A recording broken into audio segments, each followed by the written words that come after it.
Ya, tema yang diberikan kepada saya adalah mengapa orang Kristen bernyanyi dalam perkabungan. Ya, mungkin sebagian orang merasa aneh terhadap orang Kristen. Pada waktu bahagia, umat Kristen bernyanyi. Pada waktu perkabungan, umat Kristen juga bernyanyi. Mengapa ya? Ada sebagian orang pikir yang belum mengerti firman Tuhan, oh ini orang Kristen nih kayaknya nggak normal nih. Dalam masa perkabungan kok mereka tetap nyanyi. Mengapa ya? Ya. Nah, saya coba berusaha menghimpun beberapa jawaban. Yang pertama, karena umat Kristen mendapat janji yang pasti dan kekal dalam Kristus. Jadi orang Kristen mendapat janji yang pasti dan kekal dalam Kristus. Nah, manusia mengenal istilah janji kosong. Manusia mengenal istilah janji kosong. Tapi dalam Kristus tidak ada janji kosong. Semua janji yang diberikan oleh Yesus itu ya dan amin. Ya. Nah, Filipi 1 ayat 21 sampai 24 dikatakan, karena bagi Paulus itu hidup adalah Kristus dan mati adalah keuntungan. Bukan hanya bagi Paulus, bagi semua umat yang percaya pada Yesus. Karena bagiku hidup adalah Kristus dan mati adalah keuntungan. Tapi jika aku harus hidup di dunia ini, itu berarti bagiku bekerja memberi buah. Jadi mana yang harus kupilih? Aku tidak tahu. Aku didesak dari dua pihak. Aku ingin pergi dan diam bersama-sama Kristus. Maksudnya pergi di sini, ya dipanggil Tuhan. Ya, itu memang jauh lebih baik, kata Rasul Paulus. Tetapi lebih perlu untuk tinggal di dunia karena kamu. Jadi kalau kita umatnya, hamba-hambanya, diizinkan Tuhan tetap tinggal di dunia ini, belum dipanggil oleh Tuhan, maksudnya meninggal dunia, kita diberikan tugas oleh Tuhan, kita diberikan hak istimewa oleh Tuhan, kesempatan untuk berbuah. Berbuah bagi kemuliaan bagi nama Tuhan, jadi berkat bagi banyak orang. Oke? Yang kedua, mengapa orang Kristen bernyanyi dalam perkabungan? Karena bagi umat Kristen, di dalam Tuhan Yesus selalu ada pengharapan yang pasti. Selalu ada pengharapan yang pasti. Pengharapan sangatlah penting. Orang yang bunuh diri, karena menurut orang itu, tidak ada lagi pengharapan. Jadi orang yang bunuh diri bukan karena mengalami kesulitan, bukan karena mengalami problema, bukan itu. Tetapi orang yang bunuh diri merasa baginya, menurut dia, nggak ada lagi pengharapan. Nah itu. Tapi bagi orang yang selalu mempunyai pengharapan, walaupun tantangan begitu berat, dia tidak akan bunuh diri. Dia akan tetap survive. Begitu ya. Nah, meski banyak penderitaan, pengharapan membuat seseorang bisa survive.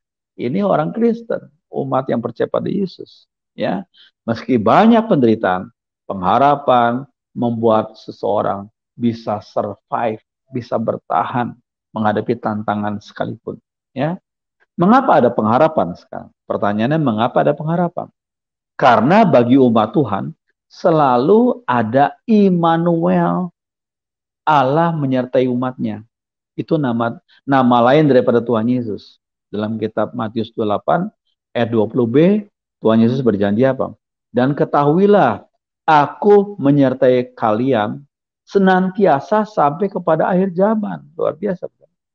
Dan ketahuilah, kata Tuhan Yesus, aku menyertai kalian senantiasa sampai kepada akhir zaman. Oh, puji Tuhan. Puji Tuhan. Ya. Jadi Tuhan Yesus memberikan pengharapan sehingga umat Tuhan bisa tetap bernyanyi meskipun dalam perkabungan. Ya. Kemudian yang ketiga, mengapa orang Kristen bernyanyi dalam perkabungan? Karena di dalam Tuhan Yesus, karena ada Tuhan Yesus yang membela umatnya. Tuhan Yesus yang membela umatnya. Tuhan siap membela umatnya yang melakukan kehendaknya, yang taat pada kehendaknya. Tuhan Yesus siap membela umatnya yang seperti itu.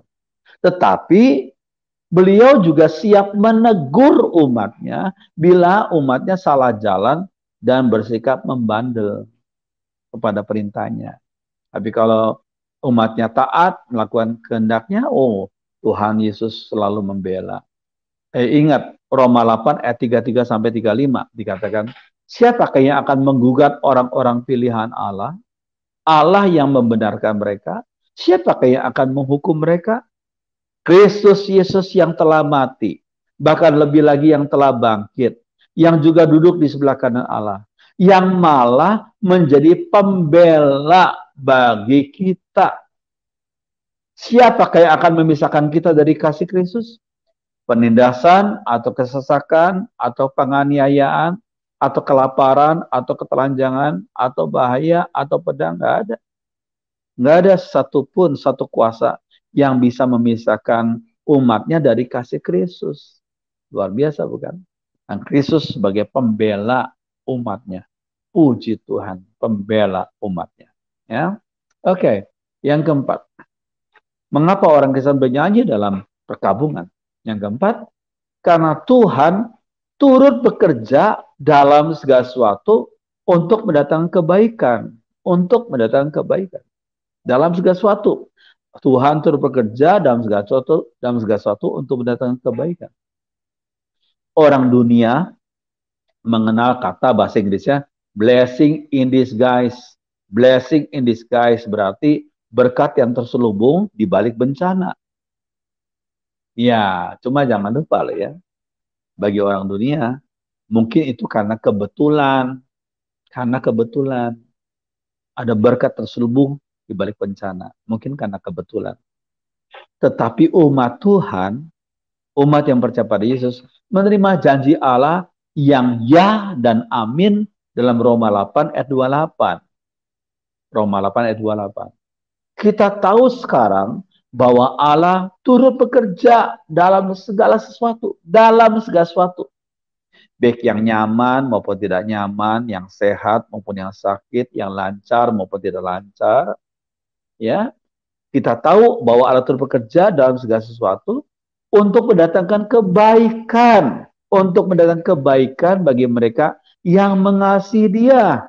Yaitu bagi mereka yang terpanggil sesuai dengan rencana Allah. Puji Tuhan. Allah turut bekerja dalam segala sesuatu untuk mendatangkan kebaikan. Untuk mendatangkan kebaikan bagi mereka yang mengasihi Dia. Yaitu bagi mereka yang terpanggil sesuai dengan rencana Allah. Puji Tuhan.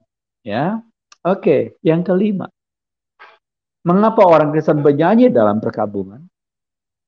Karena Allah yang kita kenal dalam Tuhan Yesus adalah Allah yang setia.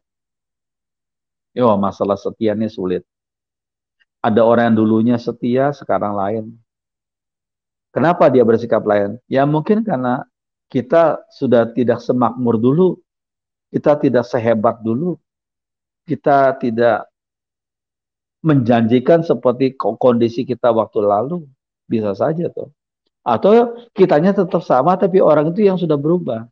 Punya pikiran yang beda sekarang. Ya. Tetapi Allah yang kita kenal dalam Tuhan Yesus adalah Allah yang setia. Dari mana kita tahu? Dalam 1 Korintus 10 ayat 13. 1 Korintus 10 ayat 13. Pencobaan-pencobaan yang kamu alami adalah pencobaan-pencobaan biasa yang tidak melebihi kekuatan manusia. Sebab Allah setia. Dan karena itu ia tidak akan membiarkan kamu dicobai melampaui kekuatanmu. Pada waktu kamu dicobai, ia yaitu Allah akan memberikan kepadamu jalan keluar. Sehingga kamu dapat menanggungnya. Ada lagu yang sudah lama itu. Hanya pencobaan yang lazim sudah berlaku atas kamu. Tuhan akan memberikan jalan kelepasan. Ya, agar kau cakap menahannya. Allah kita Allah yang setia. Setia. Manusia seringkali tidak setia, tapi Allah tetap setia. Ya, puji Tuhan. Yang keenam, mengapa orang Kristen bernyanyi dalam perkabungan? Karena yang keenam, karena ada kasih Allah dalam Kristus yang tidak dapat dipisahkan oleh kuasa apapun. Karena ada kasih Allah dalam Kristus yang tidak dapat dipisahkan oleh kuasa apapun. Manusia punya kasih. Orang tua punya kasih. Saudara punya kasih. Pacar punya kasih. Suami istri punya kasih. Cuma maaf ya, saya harus katakan. Kita punya kasih, iya. Tapi kasih kita terbatas. Kenapa? Karena kita manusia yang kuasanya gak terbatas. Umur kita terbatas, kesehatan kita terbatas, properti kita terbatas, ya, kemampuan kita terbatas. Ya, puji Tuhan, kalau kita mengenal Allah dalam Tuhan Yesus, kasih dan kuasanya tidaklah terbatas. Tidak dapat dibatasi oleh waktu dan tempat. Roma 8 ayat 38 sampai 39 dikatakan, Paulus berkata, sebab aku yakin bahwa baik maut maupun hidup, baik malaikat-malaikat maupun pemerintah-pemerintah, baik yang ada sekarang maupun yang akan datang, atau kuasa-kuasa, baik yang di atas maupun yang di bawah, ataupun sesuatu makhluk lain, tidak akan dapat memisahkan kita dari kasih Allah yang ada dalam Kristus Yesus Tuhan kita. Puji Tuhan. Puji Tuhan. Saya ulangi lagi ya. Roma 8 ayat 38 dan 39. Paulus berkata apa? Sebab aku yakin bahwa baik maut maupun hidup, baik malaikat-malaikat maupun pemerintah-pemerintah, baik yang ada sekarang maupun yang akan datang, atau kuasa-kuasa, baik yang di atas maupun yang di bawah, ataupun sesuatu makhluk lain, tidak akan dapat memisahkan kita dari kasih Allah yang dalam Kristus Yesus Tuhan kita. Puji Tuhan. Biarlah firman Tuhan jadi berkat bagi saudara, kekuatan begitu bagi saudara, dan memberikan penghiburan bagi saudara. Saya berikan kesempatan bagi kalau ada dari kita yang mau bertanya sekitar firman Tuhan, yang saya bisa jawab, saya akan coba jawab. Ya, terima kasih. Silakan Pak Tony. Oh, terima kasih Pak. Kita boleh belajar beberapa poin yang sudah dibagikan malam hari ini. Dan rekan-rekan bisa kembali menyaksikan apa yang sudah disampaikan oleh hambanya, Pendeta Robi Setiawan. Nantinya kita akan upload di YouTube dari Bara Digital Ministry. Jadi ada beberapa poin yang sudah disampaikan buat kita semua. Baik, kita akan langsung masuk ke sesi tanya-jawab berkaitan dengan topik mengapa orang Kristen bernyanyi dalam perkabungan. Ada yang bertanya demikian, sebenarnya ada nggak etika di dalam perkabungan sendiri, Pak? Kadang-kadang kalau dilihat yang terjadi itu kayaknya bebas banget, Pak, di dalam kekristenan, Pak. Artinya nggak ada pengajaran apa sih yang harus dihindari di dalam hal perkabungan, Pak, ketika kita melayani di perkabungan atau hadir, Pak, di tengah-tengah. Baik, Pak. Iya. Harus dibedakan antara senang-senang dengan sukacita. Sekali lagi ya, ada beda antara senang-senang dengan sukacita. Senang-senang tuh karena ada sesuatu yang kita dapatkan. Misalnya senang karena dapat promosi, senang karena dapat gaji, senang karena dapat pacar, senang karena dapat sesuatu hadiah, ya. Tapi kalau kita kehilangan tuh lain lagi. Kita kehilangan partner hidup, kita kehilangan anak, kita kehilangan orang tua. Maka dari itu kita nggak bisa senang-senang lagi, karena kita kehilangan loh. Oleh karena itulah muncul kata sukacita. Sukacita itu bukan karena pekerjaan materi, karena kita mendapatkan materi atau kita mendapatkan sesuatu yang kita sangat dambakan, tidak. Tapi sukacita adalah karena karya Roh Kudus yang menolong kita, menguatkan kita, memberikan penghiburan bagi kita, dan mempunyai satu janji yang kekal berdasarkan firman Tuhan, bahwa di balik tantangan kesulitan yang kita alami sekarang ini, ada berkat di balik ini semua. Ya, di balik tantangan ini ada berkat, ada pengharapan, ada jalan keluar yang Tuhan sudah sediakan dan sedang sediakan bagi umatnya. Gitu ya, jangan lupa Tuhan Yesus berkata, Bang, aku menyertai kamu senantiasa sampai kepada akhir zaman. Begitu. Ya. Wow, cukup menarik Pak ketika dikatakan harus dibedakan Pak antara perkabungan dan sukacita. Tetapi memang kalau dikatakan kembali perkabungan Pak, di Indonesia sendiri berbagai tradisi Pak yang ada. Kita kan percaya bahwa orang yang sudah meninggal itu sudah bersama-sama dengan Tuhan.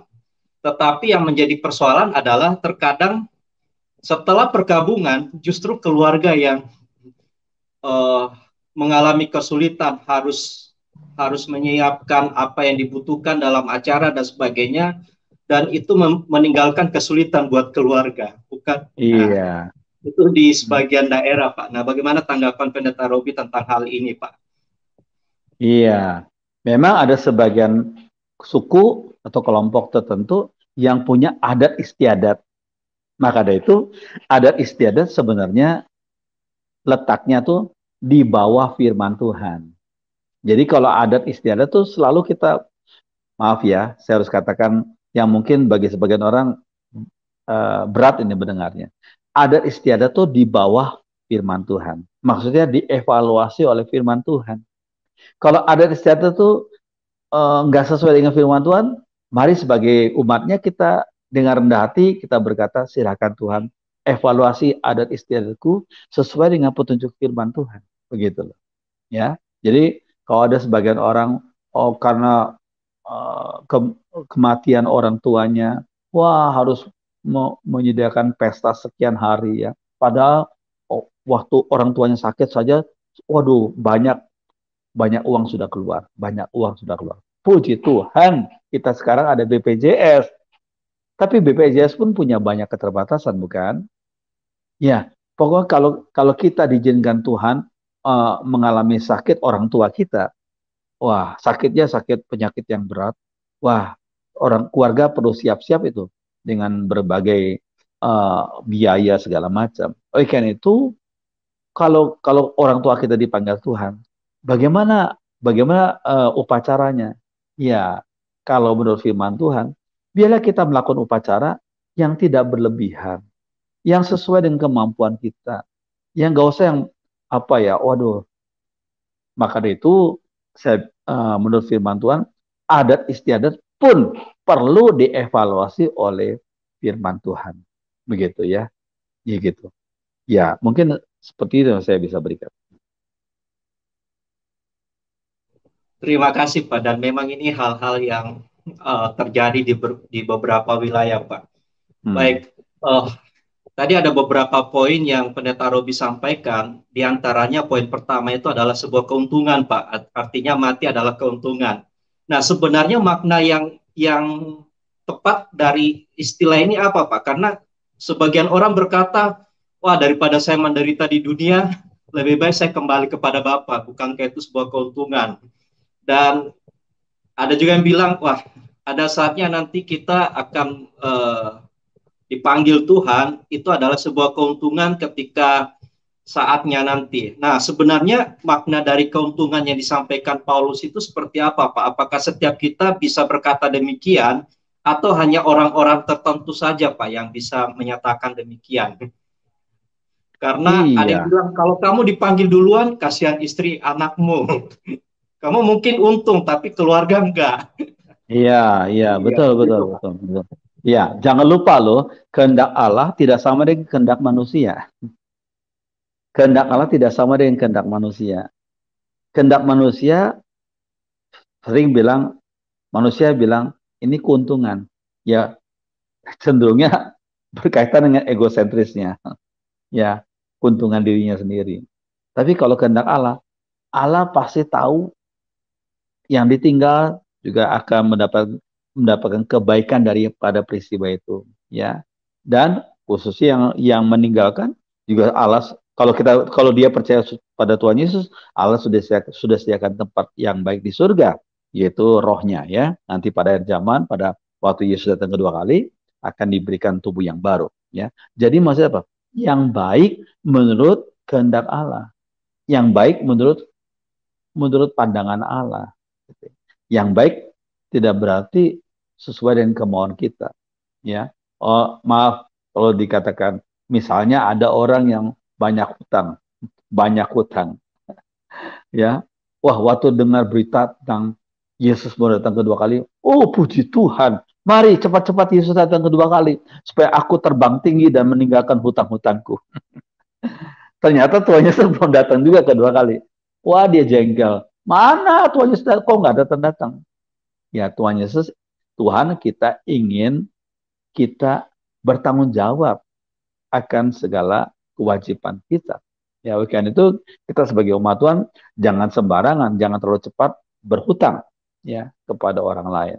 Terus pikirkan, coba berusaha hidup mencukupi dalam segala hal yang memang ya kita mencukupkan diri saja, gitu ya. Jangan berlebihan sehingga harus hutang sini, hutang sana, begitu ya. Hmm. Pak, ini seru Pak ketika membahas hal ini Pak.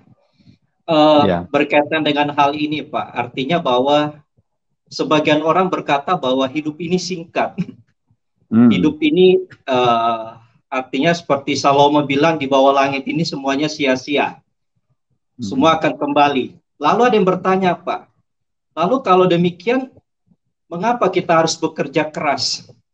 Mengapa kita harus mengumpulkan banyak harta? Bukankah semuanya akan sia-sia ketika kita dipanggil dan tidak akan bisa dibawa uh, bersama-sama nantinya, Pak? Nah, untuk menjelaskan hal ini seperti apa, Pak? Karena sebagian orang punya prinsip, ya saya hidup begini-begini aja, toh nanti juga akan dipanggil. Daripada saya kerja keras, semuanya akan hilang begitu saja, sia-sia. Baik, Pak. Iya, iya.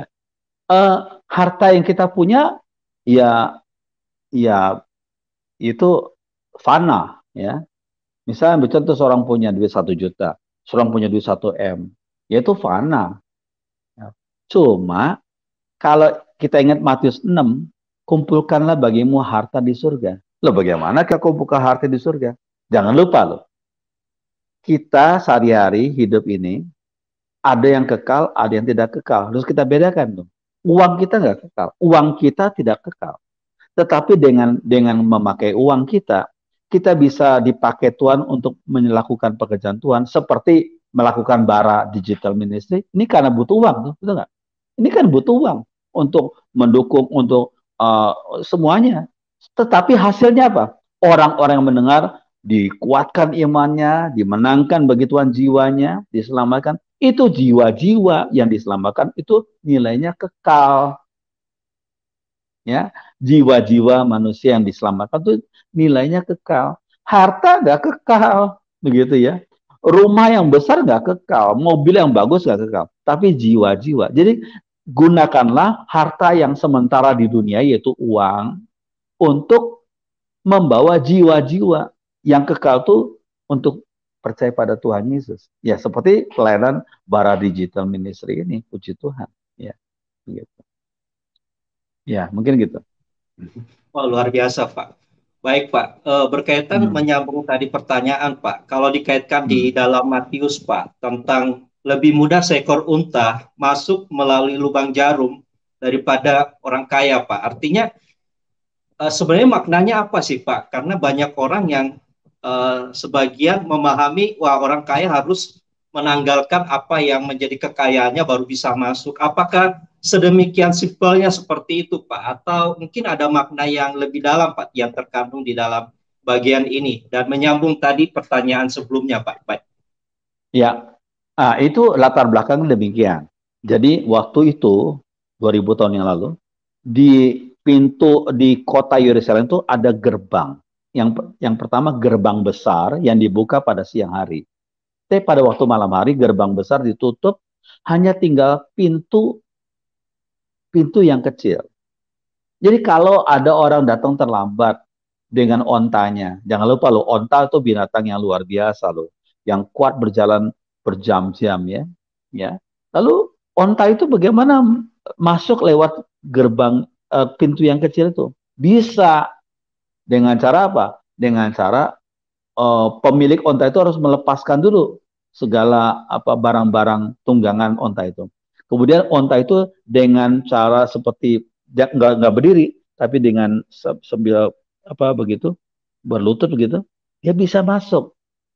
Dia bisa masuk pintu yang kecil tuh. Namanya disebut pintu lubang jarum disebutnya gitu. Jadi maksudnya onta itu bisa masuk lubang jarum dalam tanda kutip itu dengan cara melepaskan beban-bebannya, baru dia masuk pelan-pelan lewat.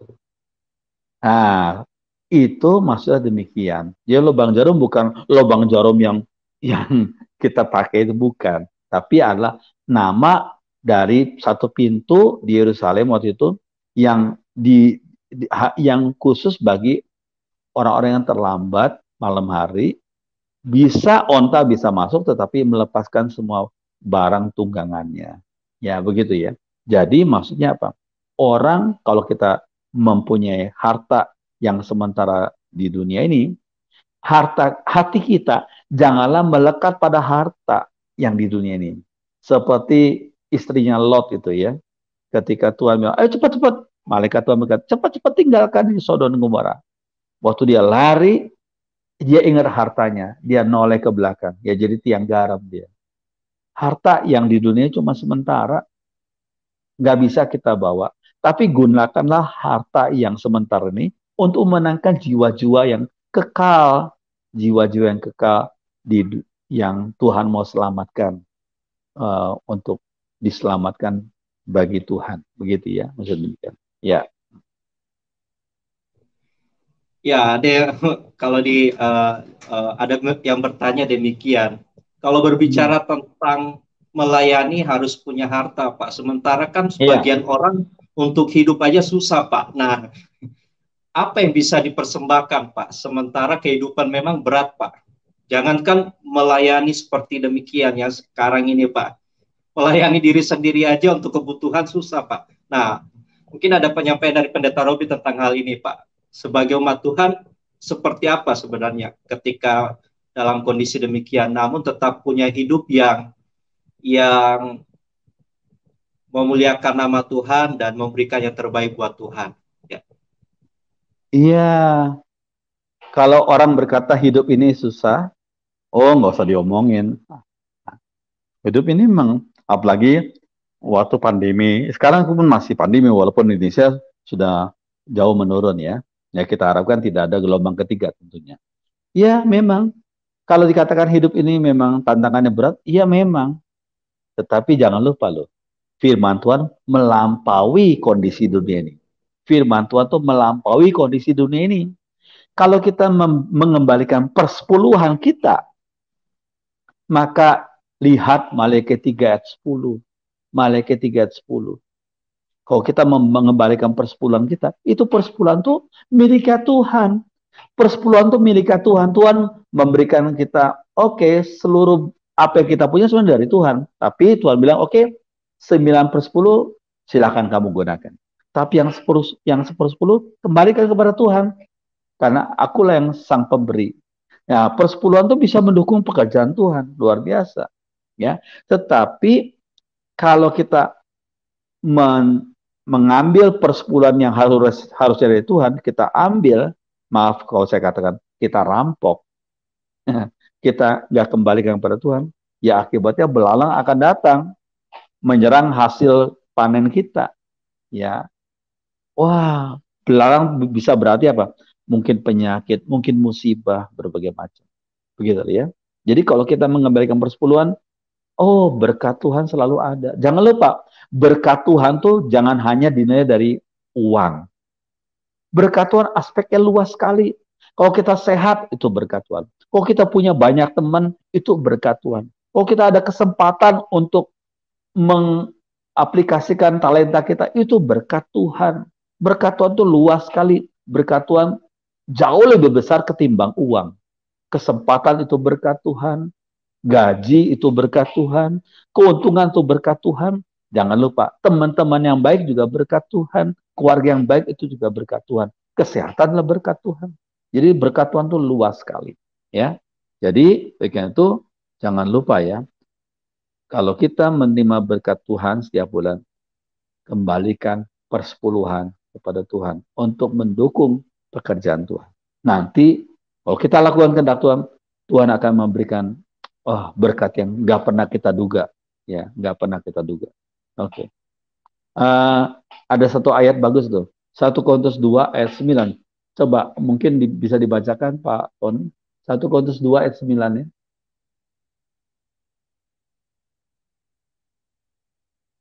1 Korintus 2 ayat 9. Oke. Ya silakan Pak Tony, bacakan. Ayat ini bagus sekali. Nggak kedengeran Pak Tony? Nggak kedengeran suaranya? Suaranya nggak kedengeran. Ya, sorry Pak. Saya ulang Ya, Pak. ya. Tetapi seperti ada tertulis, apa yang tidak pernah dilihat oleh mata dan tidak pernah didengar oleh telinga dan yang tidak pernah timbul di dalam hati manusia, semua yang disediakan Allah untuk mereka yang mengasihi Dia. Apa yang nggak pernah dilihat oleh mata, yang nggak pernah didengar oleh telinga, yang nggak pernah timbul dalam hati manusia. Itu kan yang Hmm, surprising, yang surprising. iya. Semua itu disediakan Allah untuk mereka yang mengasihi Dia. Siapa yang mengasihi Dia? Yang taat pada perintah firman-Nya, gitu. Yang taat pada perintah firman-Nya. Kalau kita taat, oh soal berkat tuh menyusul, gampang itu, ya. Tuhan tuh maha kuasa, gitu ya, maksudnya. Saya pikir demikian, Pak Tony. Ya. Wah, ini kalau dilanjutkan cukup Oh ya. menarik, Pak, ketika berbicara tentang apalagi berkaitan dengan ayat ini, Pak. Artinya Hmm. ada rekan-rekan juga yang memang mengalami kesulitan cari pekerjaan susah, bahkan ditinggal Hmm. keluarga, tetapi berkaitan dengan ayat ini, apakah bisa tetap ada pengharapan kalau dikatakan tadi di poin Pendeta Robi, apalagi ketika di masa perkabungan, ditinggal Hmm. oleh orang yang begitu dikasihi, Pak. Apakah tetap Ya, punya pengharapan? Nah, mungkin sebagai penutup dari Pendeta Robi buat kita semua karena berkaitan dengan waktu, Pak. Berkaitan dengan ya, waktu dan statement dari Pendeta Robi berkaitan tentang pengharapan di tengah perkabungan, Pak. Itu, Pak. ya. Sebenarnya ya, maaf ya, saya kalau lihat Pak Tony ini luar biasa tuh. Dari Toraja, ya tuh. Kemudian ke Semarang, ya tuh. Kalau ada kesempatan kuliah di STBI, ya. Kemudian bisa melayani, ya. Oh, sekarang bisa dipanggil ke Jakarta. Kesempatan melayani di sana. Bisa punya istri di Jakarta. Oh, luar biasa, itu bukan kebetulan loh ya. Itu bukan kebetulan, semua berkat Tuhan. Ya, dari itu di tengah-tengah kesulitan apapun, kita selalu mempunyai tekad lakukan kehendak Tuhan.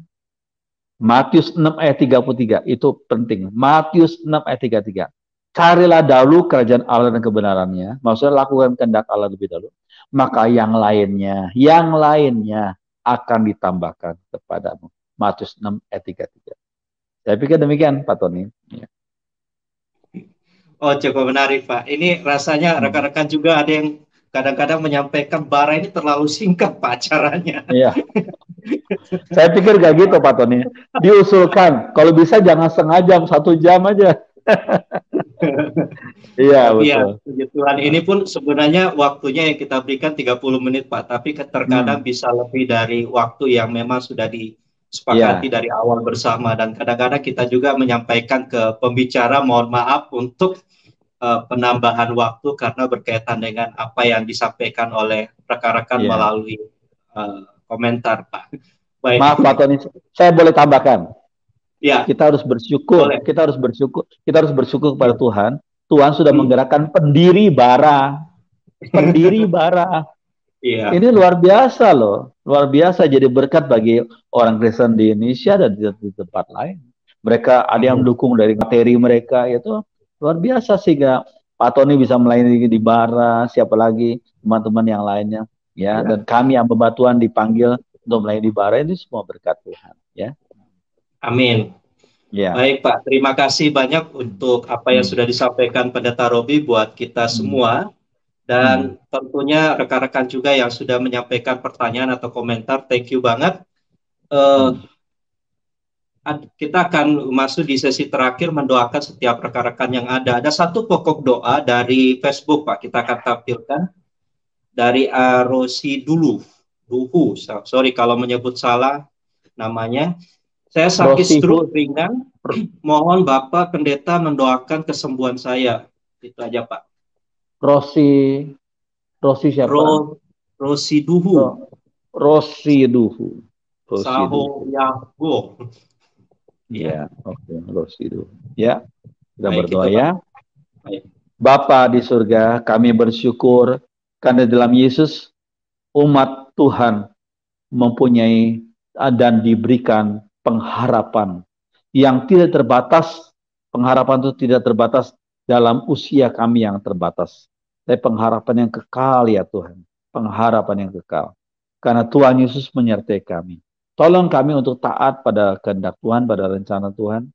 Khusus bagi Ibu Rosi Duhu, memang tidaklah mudah menghadapi penyakit seperti ini Tuhan. Berikan kepada anakmu ini kekuatan dan kemampuan untuk terus menjadi saluran berkat bagi orang lain, bagi keluarganya, walaupun di tengah-tengah kondisi yang seperti ini. Tuhan punya rencana yang baik, karena Tuhan tidak pernah merancangkan yang jahat kepada umat-Mu. Tuhan selalu merancangkan kebaikan. Tuhan dan siap dengan kekuatan yang cukup bagi anakmu ini. Tuhan tolong kuatkan imannya, berkati keluarganya, berkati kesehatannya.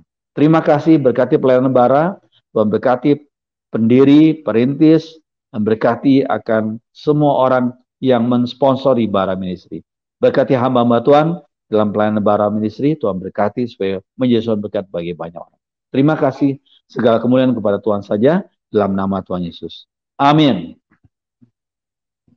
Baik, sekali lagi terima kasih buat hambanya dan buat setiap rekan-rekan yang sudah melayani dan juga rekan-rekan yang menyaksikan pelayanan malam hari ini. Tayangan ini kita akan langsung upload di YouTube dari Bara Digital Ministry. Rekan-rekan bisa menyaksikan, tadi ada beberapa poin yang sudah disampaikan dari awal.